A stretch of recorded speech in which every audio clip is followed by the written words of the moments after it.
అదే RTV app వార్తల్ని క్షణాల్లో చదివే అవకాశం ఉంటుంది. ఒక న్యూస్ పేపర్, ఒక టెలివిజన్ ఛానల్ మీ చేతుల్లో ఎప్పుడూ ఉంటాయి. కడప జిల్లాలో ఫెంగల్ తుఫాన్ ప్రభావం పెద్దగా కనిపించకపోయినప్పటికీ కూడా అన్నమయ్య జిల్లాలో ప్రభావం పెద్దగానే కనిపిస్తుందని చెప్పవచ్చు. గత 2 రోజులుగా కురిసినటువంటి భారీ వర్షాలకు అటు అన్నమయ్య జిల్లాలో ఉన్నటువంటి పలు ప్రాంతాలకు కూడా జలమయమైన పరిస్థితి. అయితే మరోవైపు ఏదైతే పైతట్టు ప్రాంతాల్లో పెద్ద ఎత్తున వర్షాలు కురిసిన కారణంగా పించా ప్రాజెక్టుకు పెద్ద ఎత్తున వరద నీరు వచ్చి చేరుకుంటుంది. దాదాపు ఇప్పటికే సామర్థ్యానికి మించి నీరు రావడంతో కూడా ఒక్కసారిగా కూడా అధికారులు అప్రమత్తమయ్యారు.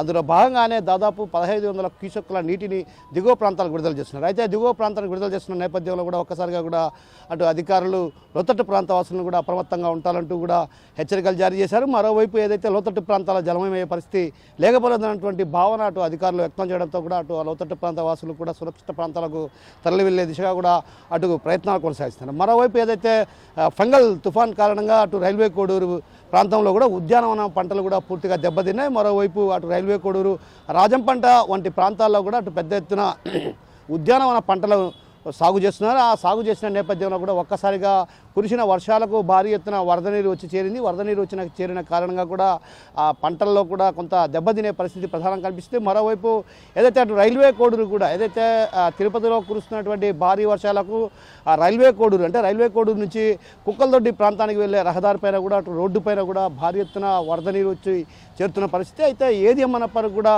ఫెంగల్ తుఫాన్ కడప జిల్లాలో పెద్దగా ప్రభావం చూపట్టప్పటికీ అటు అన్నమయ్య జిల్లాలో భారీ స్థాయిలో ప్రభావాన్ని చూపుతుందనే చెప్పవచ్చు. కెమెరా పర్సన్ హరితో కిషోర్, ఆర్టీవీ కడప నుంచి. మరిన్ని వీడియోస్ కోసం ఛానల్ ని సబ్స్క్రైబ్ చేయండి. లేటెస్ట్ అప్డేట్స్ కోసం వాట్సాప్ ఛానల్ ని ఫాలో చేయండి. అండ్ లింక్ డిస్క్రిప్షన్ లో ఉంది.